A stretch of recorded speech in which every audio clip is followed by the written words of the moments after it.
I told my daughter that I have 2 daughters, and you are not one of them. I was 22 years old when my marriage to Derek ended, standing in a courthouse hallway with our 3-year-old daughter Sophia clinging to my leg. The divorce papers felt like they weighed 1,000 pounds in my hands, but at least I had her. At least I had my baby girl. Derek had cheated with a coworker, gotten caught, and barely fought for custody. He agreed to every other weekend and Wednesday dinners, signed the papers without argument, and walked away looking relieved. I told myself it didn't matter that he'd given up on us so easily. Sophia and I would be fine. We were a team, just the 2 of us against the world. I got a job as a dental hygienist at Dr. Patel's office downtown, found a small apartment near the elementary school, and threw myself into being the best mother I could possibly be. Every decision I made revolved around her happiness and security. Every dollar I earned went toward making sure she had what she needed. Those first 2 years after the divorce were hard but beautiful in their own way. Money was incredibly tight on my salary, and there were nights I ate ramen so Sophia could have chicken nuggets and fruit. Our apartment was tiny, just 2 bedrooms with thin walls and a kitchen barely big enough to turn around in, but I made it cozy with secondhand furniture and homemade curtains. Sophia's room was painted lavender, her favorite color, and I'd spent an entire weekend hand-painting butterflies on one wall while she directed me on which colors to use. She had strong opinions even at 5 years old, my smart, stubborn little girl who looked exactly like me with dark curly hair and green eyes that saw everything. Our weekends together were magic. We'd go to the park and feed ducks, visit the library for story time, make elaborate blanket forts in the living room. She'd help me make pancakes on Sunday mornings, standing on a chair at the stove while I held her steady and let her flip them, even though half ended up on the floor. Derek was consistent at first with his visitation schedule. Every other Friday at 6, he'd show up in his new truck to collect Sophia for the weekend, and she'd run to him with the pure joy only small children can express. I'd watch her go with a smile fixed on my face, then spend the weekend cleaning and meal prepping and trying not to think about how quiet the apartment felt without her. He'd bring her back Sunday nights, and she'd be full of stories about the movies they watched and the restaurants they went to, places I couldn't afford to take her. I tried not to feel jealous, tried to remember that having a father who showed up was good for her, even if that father had destroyed our family. I packed my hurt away in a box in my chest and focused on being present when she was home. Our Wednesday dinners were at the diner near his apartment, and I'd drop her off at 6 and pick her up at 8. 2 hours where I'd sit in my car in the parking lot doing crossword puzzles because driving home and back wasted gas I couldn't afford. Everything changed when Derek started dating Vanessa. I first heard about her from Sophia, who came home from a weekend visit bubbling with excitement about Daddy's new friend who had a big house with a pool. I felt my stomach clench but kept smiling, asking casual questions about what Vanessa was like. Sophia said she was pretty and nice and had given her a present, a stuffed unicorn that now sat on her bed. I looked at that unicorn and felt something ugly stir in my chest. Not jealousy exactly, but a protective fear that someone else was entering my daughter's world, someone with resources I didn't have. I pushed the feeling down and told Sophia I was glad she'd had fun. That night after she went to bed, I allowed myself 10 minutes to cry in the shower, then pulled myself together and moved on. There was no point dwelling on things I couldn't control. Derek had every right to date. I just hoped Vanessa was good to my daughter. Over the next 6 months, Vanessa became a constant presence in Sophia's weekend stories. The big house became their house when Derek moved in with her. The pool was Olympic-sized with a slide. Vanessa's car was described in reverent tones as the shiniest thing Sophia had ever seen. Derek proposed after 8 months of dating, and suddenly my ex-husband was marrying into serious money.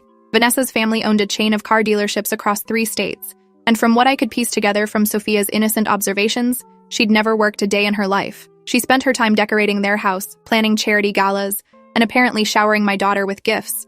Sophia came home from visits with new clothes, new toys, stories about shopping trips to stores I'd only seen in magazines.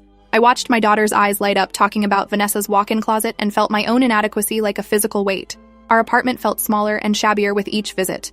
The butterflies I'd painted on her wall looked childish compared to whatever designer nursery Vanessa had probably created. Sophia was 7 when the shift started becoming noticeable. She began complaining about our apartment, asking why we couldn't have a house like Daddy's. I explained gently that houses cost a lot of money, and we were happy where we were, pointing out all the things that made our place special. She'd sigh dramatically and retreat to her room with her new iPad, a gift from Vanessa that I couldn't have afforded if I saved for a year. Her attitude during our weekdays together grew less enthusiastic. She picked at the dinners I made, mentioning that Vanessa's cook made better versions of everything. When I suggested our usual weekend activities, she'd wrinkle her nose and ask if we could do something else, something more exciting. The library wasn't fun anymore. The park was boring. She wanted to go to the trampoline place or the indoor water park, places that cost money I didn't have. I tried to explain that we had a budget, that some things were special treats rather than every weekend activities, but I could see the comparisons happening in her mind. I was the mother who said no. Vanessa was the one who said yes to everything. By the time Sophia turned 8, Derek had started canceling Wednesday dinners. He'd text at the last minute with apologies, saying something had come up or Vanessa had planned something. I'd have to tell Sophia, watching her face fall with disappointment, then work to cheer her up by making our own special dinner at home. But the weekend visits remained consistent, and Sophia's excitement for them grew while her enthusiasm for our time together visibly dimmed. She started asking if she could stay at Daddy's house for longer periods, maybe the whole week instead of just weekends. I explained that wasn't how our custody agreement worked, that I was her primary parent and she lived with me. She asked why. In a small voice that cut through me like glass, she asked why she had to live in our tiny apartment when Daddy's house had a room just for her with an ensuite bathroom and a balcony. I didn't have an answer that didn't sound like "I'm your mother and I love you," which suddenly felt inadequate against the material advantages Derek could provide. The real deterioration started when Sophia was 9. She began actively resisting our time together, dragging her feet about coming home from Derek's on Sunday nights. He'd pull up to drop her off and she'd sit in the car arguing with him, visible through the windshield before finally stomping up to our apartment with red eyes and a hostile expression. She'd go straight to her room without talking to me, slamming the door hard enough to rattle the frames on the wall. When I tried to discuss her behavior, she'd snap that I didn't understand anything, that I was ruining her life by making her live in this stupid apartment and go to this stupid school. She had friends at the private academy near Derek's house, friends with big houses and nice things, and she was embarrassed to invite them over to our place. The butterflies on her wall were babyish. Everything about our life was embarrassing compared to what Vanessa could provide. Each word was a knife, precisely aimed at my deepest insecurities. I tried to stay calm, to parent through it, but at night I'd lie awake wondering if I was failing her by not being able to give her the material things she wanted. Money became an obsession for Sophia in ways that disturbed me. She started asking pointed questions about my salary, about why I didn't get a better job, about whether I could marry someone rich like Daddy did. I tried to explain that money wasn't everything, that our love and our time together mattered more than possessions, but I could see the words bouncing off her. She'd been seduced by the lifestyle Derek and Vanessa offered, and my modest life looked like failure in comparison. She started refusing to wear the clothes I bought her, claiming they were cheap and everyone at school could tell. She wanted name brands, things I couldn't afford even on sale. When I said no, she'd have explosive tantrums that left us both exhausted and crying. Derek wasn't helping. When I called to discuss Sophia's behavior and ask if he could talk to her about gratitude and perspective, he'd make vague agreeing noises, then do nothing. Vanessa was probably encouraging the materialism, buying Sophia's affection with gifts I couldn't compete with. The visits started becoming irregular when Sophia turned 10. She'd beg to stay extra nights at Derek's house, promising she'd do all her homework and I could pack her school things to bring over. I held firm at first, insisting on our custody schedule, but the fights were becoming unbearable. Every Sunday night was a battle. Every Monday morning she'd be sullen and angry, making us both late with her deliberate slowness getting ready. Her grades started slipping because she wouldn't focus on homework at my apartment, claiming she couldn't concentrate in such a small space. When I finally gave in and let her stay Sunday through Wednesday at Derek's, she perked up immediately. I told myself it was temporary, that we'd get back to normal once this phase passed, but deep down I knew I was losing her to a life I couldn't provide. The realization sat in my chest like a stone, heavy and cold and undeniable. By 11 years old, Sophia was spending more time at Derek's house than mine. What started as extended weekends became full weeks, with occasional overnight visits to my apartment that felt more like obligations she was fulfilling than time she wanted. She'd come over on Wednesday evenings, eat dinner in hostile silence while texting her friends on the phone Vanessa had bought her, then retreat to her room until I drove her back to Derek's on Thursday mornings. Our conversations became transactional. Did you finish your homework? Yes. How was school? Fine. Want to watch a movie together? I'm tired. The daughter who used to crawl into my lap for stories was gone, replaced by this stranger who looked at me with something close to contempt. I tried everything I could think of to reconnect. I planned special outings, made her favorite meals, tried to engage with her interests even though they'd shifted to expensive hobbies like horseback riding that Vanessa funded. Nothing worked. I was fighting a losing battle against unlimited resources and a child who'd learned to measure love in dollar signs. The conversation that changed everything happened on a Wednesday evening when Sophia was 12. I'd made her favorite dinner, chicken parmesan with garlic bread, and set the table with candles thinking maybe we could have a nice meal together for once. She came in from school, dropped her designer backpack by the door, and looked at the table with visible disdain. I asked her to sit down, my voice probably too bright, too desperate. She sighed like I'd asked her to do something impossibly difficult and slumped into her chair. We ate in silence for several minutes before I tried to start a conversation about her day. She gave one-word answers, her eyes on her phone. I finally asked her to put the phone away during dinner. She looked at me like I'd slapped her and said, "Vanessa lets me use my phone at meals." The comparison hung in the air between us, sharp and deliberate. I felt something crack in my chest. Very quietly, I asked if she was happier at Derek's house than with me. She met my eyes for the first time all evening and said, "Yes." The single word devastated me more than I knew words could. I sat there looking at my 12-year-old daughter, this person I'd grown inside my body and loved more than anything in the world. And she looked back with the cold honesty that children sometimes possess. She was happier there, in the big house with the pool and the cook and the woman who had everything I didn't. I asked her why, even though I knew the answer. She launched into a list, ticking off points on her fingers. The house was better. Her room was better. Vanessa took her shopping and to nice restaurants. She had writing lessons and art classes and a tutor for math. Her friends from the private school all lived in that neighborhood. She didn't have to be embarrassed about where she lived. With me, she said, everything was just hard and sad and small. The words poured out like she'd been holding them back for years, and maybe she had. When she finished, she looked almost relieved, like confession had lightened some burden. I felt like I'd been hollowed out, every organ removed, just skin stretched over emptiness. I didn't cry in front of her. I cleared the table in silence while she went back to her phone, then drove her to Derek's house that night instead of keeping her until Thursday. I couldn't stand to have her in the apartment another minute, this child who'd just articulated every failure I'd been trying not to acknowledge. Derek answered the door looking surprised to see us early. I said Sophia wanted to come home, the word home catching in my throat because I'd just learned my apartment wasn't home to her anymore. Vanessa appeared behind him, perfectly styled even at 8 at night, and smiled warmly at Sophia. My daughter brushed past me without a goodbye and disappeared into the house. Derek started to say something, but I was already walking back to my car. I drove home and sat in the parking lot for an hour before I could make myself go inside. The apartment felt like a museum of failure, every detail a reminder of what I couldn't give her. The next few months were a blur of increasing distance. Sophia stopped coming over on Wednesdays entirely, always having some excuse about homework or activities. I still had her on alternating weekends per the custody agreement, but she spent most of that time in her room or asking when she could go back to Derek's. I tried to talk to her about it, tried to bridge the gap between us, but she'd shut down or get angry. Finally, on a Saturday afternoon after she'd spent 3 hours locked in her room, I knocked on her door and asked if we could have an honest conversation. She opened the door with an exasperated expression and said fine. I sat on her bed, looking at the butterflies I'd painted years ago that now seemed to mock me with their cheerful colors, and asked what she wanted. Not what I wanted or Derek wanted or what the custody agreement said. What did she actually want for her life? She didn't hesitate. She wanted to live with Dad and Vanessa full-time. She wanted to go to the private school all week instead of transferring back to public school for the days she was with me. She wanted to stop going back and forth between houses. She wanted, she said very clearly, to just have one normal life instead of being split between two worlds where one was obviously better than the other.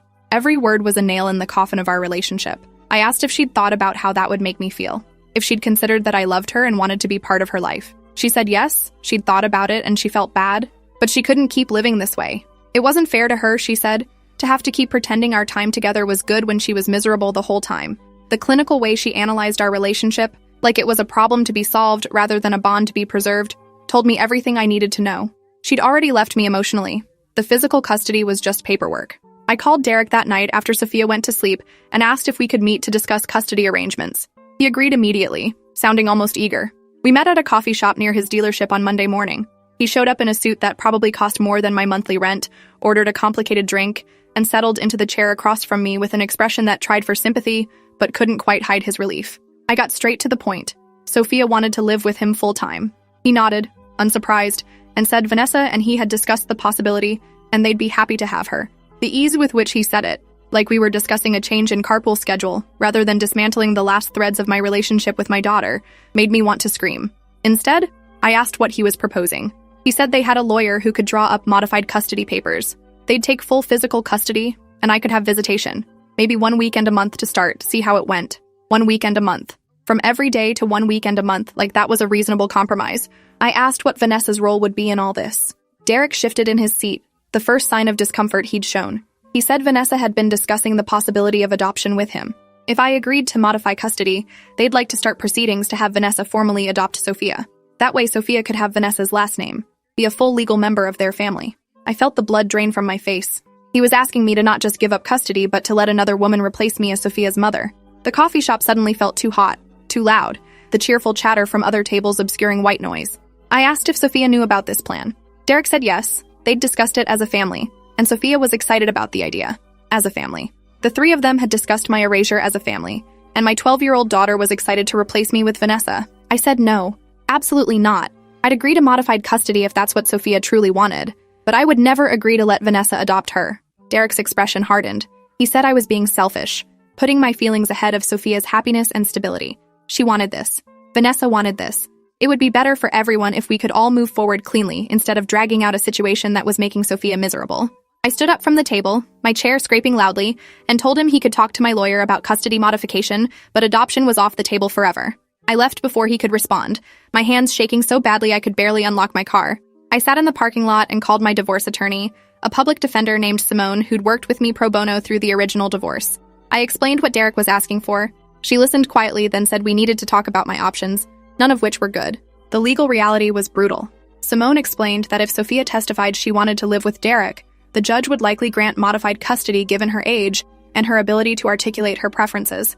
Fighting it would be expensive, probably unsuccessful, and would damage my relationship with Sophia even further by forcing her into a custody battle she clearly didn't want. As for the adoption, that couldn't happen without my consent. But Derek's lawyer would probably argue for termination of parental rights if I was only seeing Sophia one weekend a month. They'd claim I was effectively absent from her life, and formal adoption would provide stability. It could take years to wind through the courts, cost tens of thousands of dollars I didn't have, and might still end with me losing. Simone's advice was to agree to modified custody, maintain whatever visitation I could get, and refuse to discuss adoption. Stay present in Sophia's life even in a reduced capacity, and hope that as she got older, she'd understand what she'd lost. I asked what happened if I just said no to everything. Simone said Derek would file anyway, Sophia would testify, and I'd probably end up with even less. The custody modification hearing was scheduled for 3 weeks later. I spent those weeks in a fog, going through the motions at work and coming home to an apartment that felt like a tomb. Sophia came over twice, both times reluctantly, and sat in hostile silence while I tried to act normal. I didn't tell her about the upcoming hearing. I couldn't bear to have that conversation, to hear her defend her choice to leave me. The night before the hearing, I couldn't sleep. I lay in bed staring at the ceiling, thinking about the 3-year-old who used to crawl into this bed during thunderstorms, who'd press her small body against mine and whisper that she loved me more than the whole sky. That child was gone. In her place was someone I didn't recognize, someone who'd chosen money and comfort over the mother who'd given up everything to raise her. I knew I should feel angry, but I just felt hollow, emptied out, like grief had scooped out my insides and left nothing but shell. The hearing was held in the same courthouse where Derek and I had finalized our divorce 4 years earlier. The symmetry felt cruel. Another ending in the same beige room with the same fluorescent lights. Derek showed up with Vanessa and a sharp-suited lawyer named Gilbert Crane, who had the polished confidence of someone who never lost. Simone sat beside me at our table, her folders noticeably thinner than Crane's stack of documentation. The judge was a woman in her 50s named Rita Kowalski, who'd presided over dozens of these cases and probably saw nothing special about ours. Crane presented their case first, painting a picture of Sophia's life with Derek and Vanessa as stable, enriching, and supportive. He submitted evidence of her improved grades at private school, letters from her teachers and writing instructor, photos of her room and the house. He called Derek to testify about how happy Sophia was in their home, how well she'd bonded with Vanessa, how the back-and-forth custody arrangement was creating stress that affected her well-being. Then they called Sophia. I hadn't known she'd be testifying. No one had told me they'd make my 12-year-old daughter take the stand and articulate why she didn't want to live with me anymore.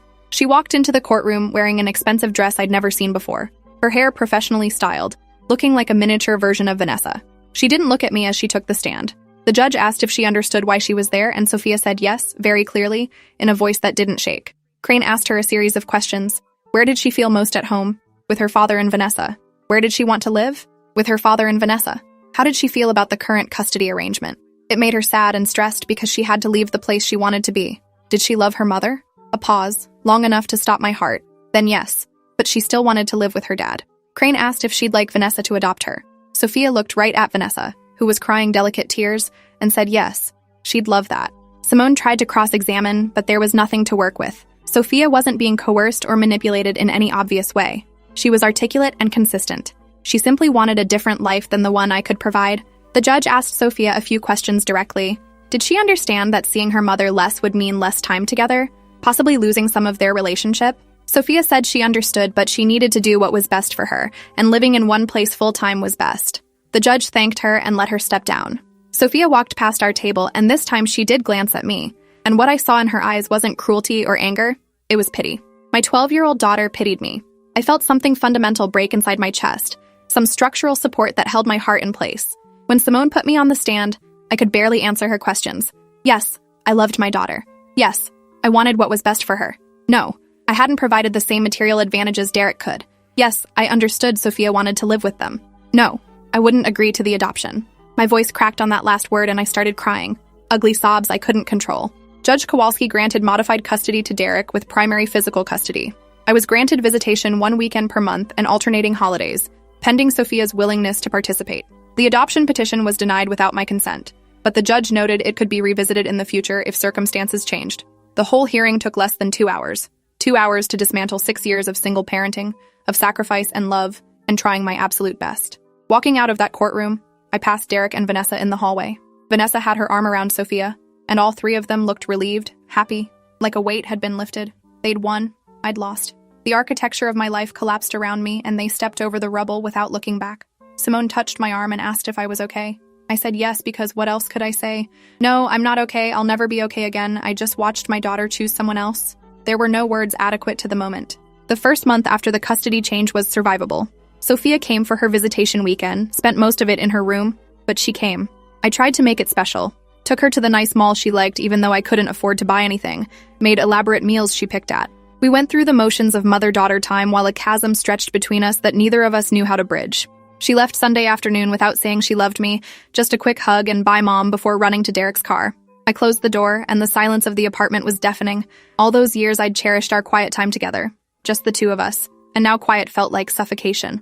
I opened a bottle of wine I'd been saving for a special occasion, drank it all, and passed out on the couch. When I woke up, it was midnight and the TV was playing infomercials. I felt absolutely nothing. Not sad, not angry, just a vast emptiness that stretched in all directions. The second month, Sophia canceled the visitation weekend. Derek texted that she had a birthday party to attend for one of her school friends, some elaborate event at a country club. Could we reschedule?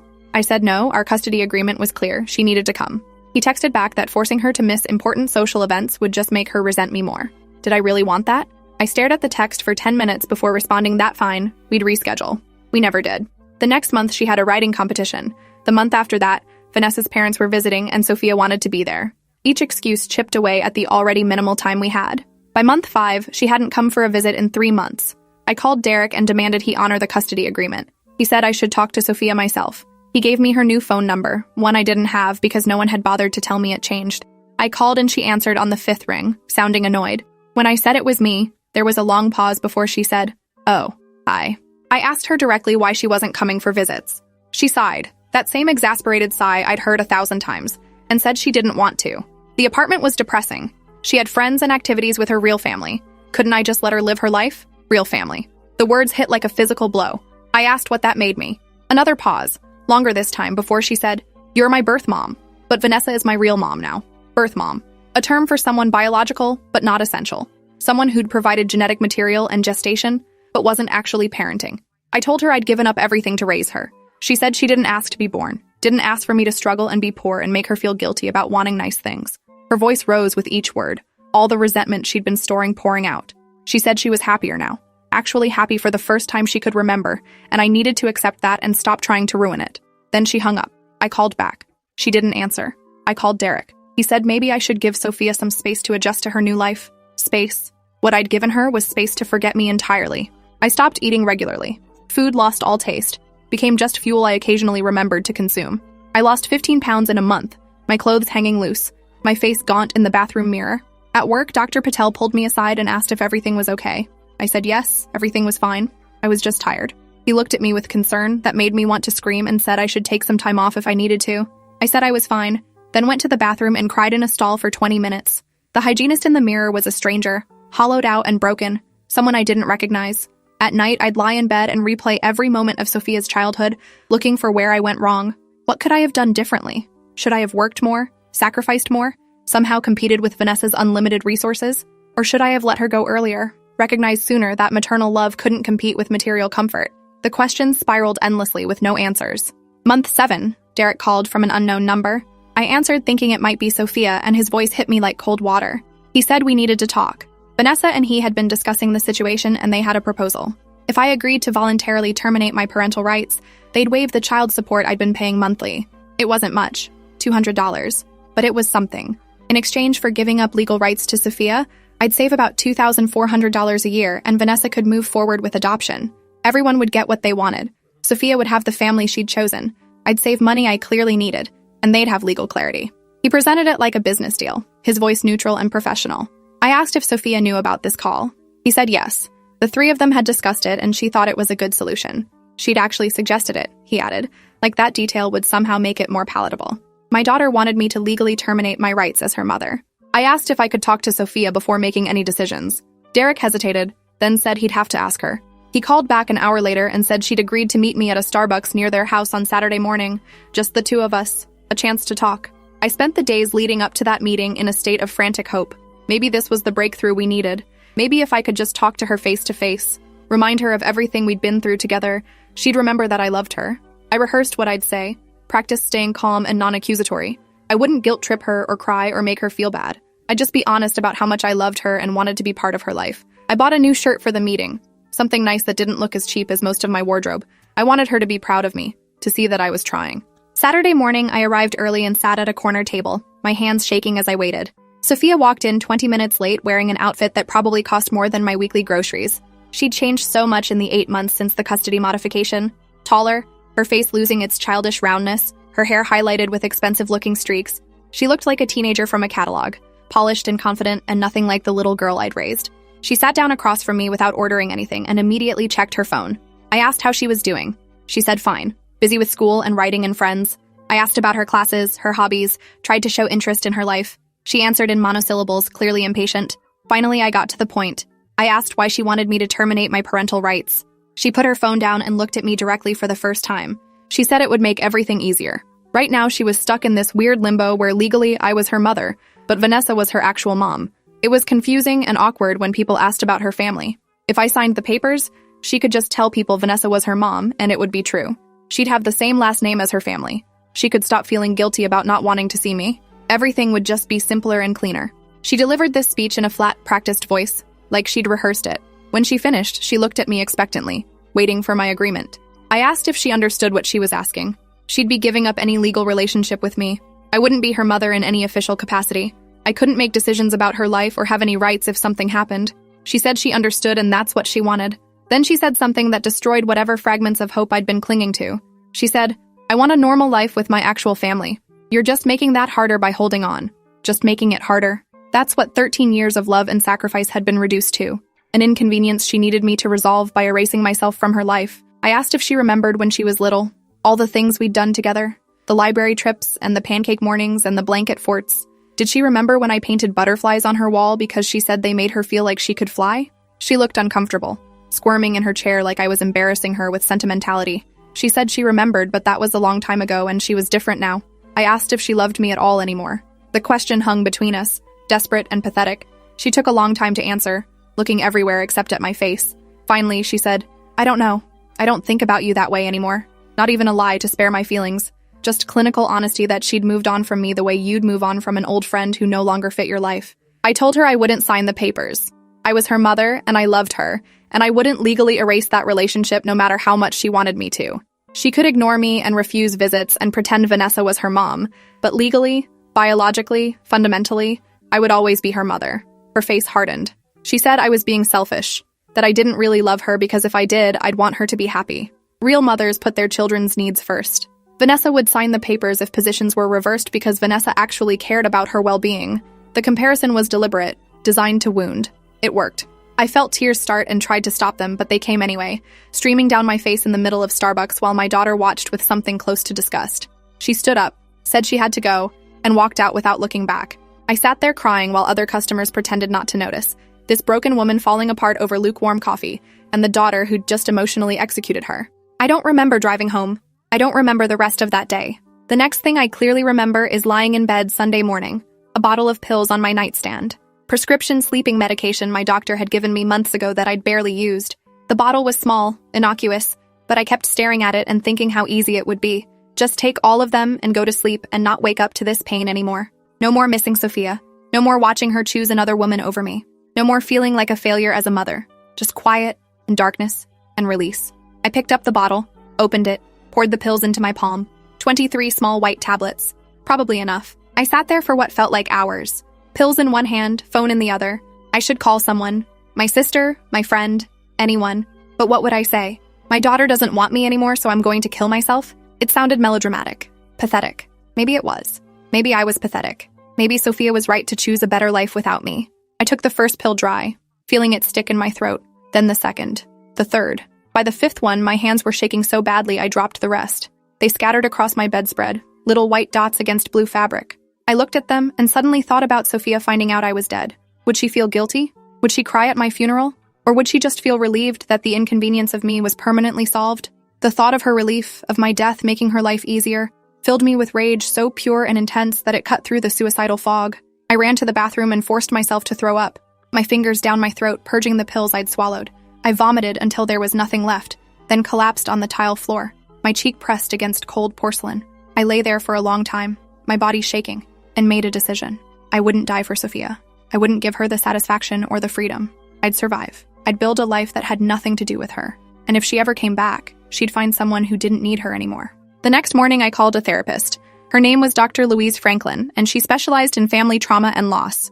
Her office was warm with soft lighting and comfortable chairs, the kind of place designed to make broken people feel safe enough to break further. I sat across from her and told the entire story, from Sophia's birth to yesterday's pill bottle, not sparing myself any details. I told her about my failures as a mother, my inability to compete with Vanessa's money, my rage and grief and suicidal impulses. Dr. Franklin listened without judgment, taking occasional notes, and when I finished, she said something that changed my perspective entirely. She said Sophia hadn't rejected me as a person. She'd rejected the life circumstances I represented: poverty, struggle, limitation. At 13, she didn't have the maturity to separate her mother from the material conditions of their life together. That didn't excuse her cruelty, but it contextualized it. She was a child making choices with incomplete understanding of consequences. The question was whether I'd let those choices define the rest of my life. Therapy became my anchor. Twice-a-week sessions where Dr. Franklin helped me process the grief of losing a living child, a loss more complicated than death because Sophia was out there thriving without me. We worked on separating my worth as a person from my relationship with my daughter. We developed coping strategies for the crushing loneliness. We discussed the termination of parental rights and whether I should consider it.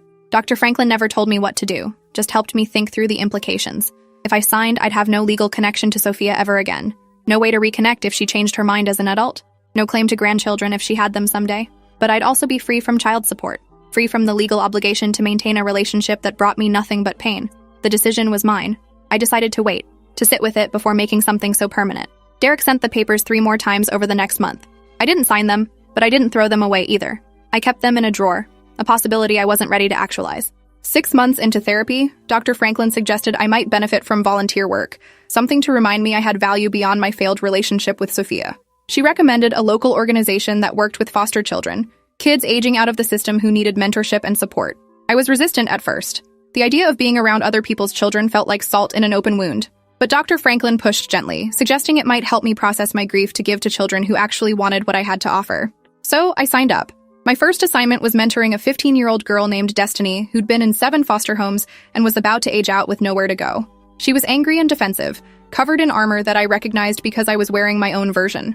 We met weekly at a coffee shop and mostly sat in silence while she glared at me and I tried to think of non-intrusive questions to ask. It took 3 months before Destiny started talking to me. Small things at first. Complaints about her current foster home and the social worker who kept promising things would get better. Eventually, bigger things. Her mother had been addicted to meth and chose drugs over her daughter. Her father was unknown. Every adult in her life had failed her repeatedly. She didn't trust anyone, and she sure as hell didn't need some random volunteer trying to fix her. I told her I wasn't trying to fix her. I was just showing up because I'd committed to showing up. She could talk or not talk. I'd be there either way. That honesty seemed to disarm her. The next week, she asked about my life, why I was doing this.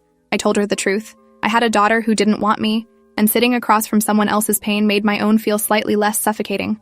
Destiny laughed, the first time I'd heard her laugh, and said that was the most depressing reason for volunteering she'd ever heard. We bonded over shared damage. Destiny aged out of foster care 3 months later. She had nowhere to go and no support system. Her social worker was trying to find her a spot in transitional housing, but the waitlist was 6 months long. In the meantime, Destiny was couch surfing with friends and showing up to our weekly meetings looking progressively more exhausted and defeated. I made a decision that surprised both of us. I asked if she wanted to stay with me temporarily until the housing came through. She looked at me with suspicion and asked what I wanted in return. I said nothing, just someone to share the apartment with so it felt less empty. She moved in with a garbage bag of belongings and claimed Sophia's old room, sleeping in the bed my daughter hadn't used in over a year. That first week was awkward, both of us navigating shared space and uncertain boundaries. But slowly, we developed a rhythm. I'd make breakfast before work and she'd still be sleeping. I'd come home and she'd have cleaned the apartment or started dinner with groceries I'd left money for. Destiny started opening up about her life in ways she hadn't during our mentorship sessions. The abuse she'd experienced in some foster homes. The parents who'd treated her like a paycheck rather than a person. The loneliness of being unwanted. I listened and shared my own story. the daughter who'd chosen money over love, the grief that still lived in my chest like a permanent resident. We were both abandoned women, just at different life stages. 3 months turned into 6 months. The transitional housing came through, but Destiny asked if she could stay longer. She'd gotten a job at Target and was saving money for her own place eventually. I said yes, grateful for the company and the distraction. We weren't mother and daughter, we were something else, some new configuration of family built on mutual trauma and tentative trust. Having her in the apartment changed something fundamental. The silence wasn't suffocating anymore. The butterflies on the bedroom wall weren't a painful reminder of Sophia. They were just butterflies. One night, about 8 months after Destiny moved in, we were watching TV and she asked if I'd ever consider fostering officially. She said there were kids like her everywhere who needed safe places to land, and I clearly had room. The question surprised me. I'd never thought about fostering. Had assumed my failure with Sophia disqualified me from parenting anyone else. But Destiny pointed out that she was still here, still choosing to stay even though she had housing options now. Maybe I was better at this than I thought. The idea planted itself in my mind and grew over the following weeks. Finally, I called the foster care agency and asked about the process. They explained the training requirements, the home studies, the types of placements available. I signed up for classes, spent 10 weeks learning about trauma-informed care and attachment disorders, and how to manage behavioral issues. The training was intense but illuminating. I learned that many foster children rejected their foster parents not because the parents failed, but because rejection was a survival strategy, a way to maintain control in chaotic lives. I became certified as a foster parent 8 months after Destiny moved in. My first placement was twin sisters, 8 and 10 years old, who'd been removed from their parents after years of neglect. They arrived with garbage bags of clothes and haunted eyes that reminded me of Destiny. The first weeks were chaos. The older sister, Veronica, was parentified and controlling, trying to manage every aspect of their lives. The younger sister, Delilah, had selective mutism and wouldn't speak to anyone except Veronica. They broke things, testing whether I'd send them back. They hoarded food under their beds, convinced scarcity was coming. They had nightmares that woke the whole apartment. I was overwhelmed and exhausted and pretty sure I'd made a terrible mistake. But Dr. Franklin reminded me that healing wasn't linear, that these children had no reason to trust me yet. So, I kept showing up, made breakfast every morning, got them to school, established routines. Slowly, incrementally, they started to relax. 3 months in, Delilah spoke to me for the first time. We were making cookies and she asked if she could lick the spoon. Such a small moment, but it felt monumental. I said yes and watched her carefully taste the batter, then smile, then ask for more. Veronica started loosening her control, accepting that I'd handle adult responsibilities. They stopped hoarding food once they understood it would always be available. The nightmares decreased. 6 months in, they called me Mom for the first time.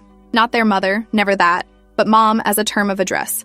I burst into tears right there in the kitchen and they looked alarmed until I explained these were happy tears. The concept seemed foreign to them. I realized they'd probably never seen an adult cry from joy. Their caseworker mentioned their parents' rights might be terminated, that adoption could be possible if things continued progressing well. The idea terrified and excited me in equal measure. I could have daughters again. Not the daughter I'd lost, but daughters who actually wanted me. The adoption was finalized 2 years after Veronica and Delilah came to live with me. The courtroom was packed with social workers and case managers and Dr. Franklin. Destiny sat in the front row, 19 now and enrolled in community college, studying to be a social worker herself. The judge asked if I understood the responsibilities I was taking on, if I committed to parenting these children until adulthood. I said yes, my voice strong and clear. Nothing like the broken woman who'd sat in a different courtroom 5 years earlier, watching her biological daughter choose someone else. Veronica and Delilah sat on either side of me, their hands in mine, and when the judge declared the adoption final, they both hugged me tight enough to hurt.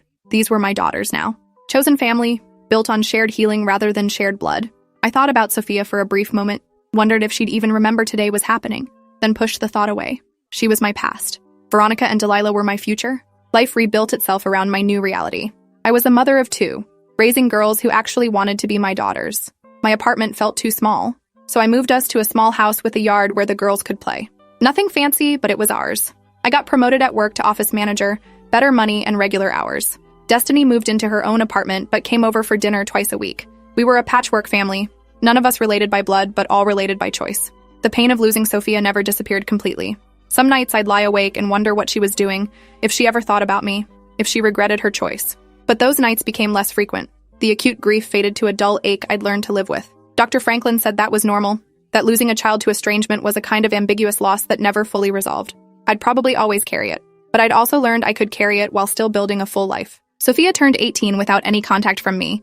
I didn't send a card or call. What would I say? Happy birthday to the daughter who erased me from her life? I thought about her probably having a big party at Derek's mansion, surrounded by people who had no idea I existed.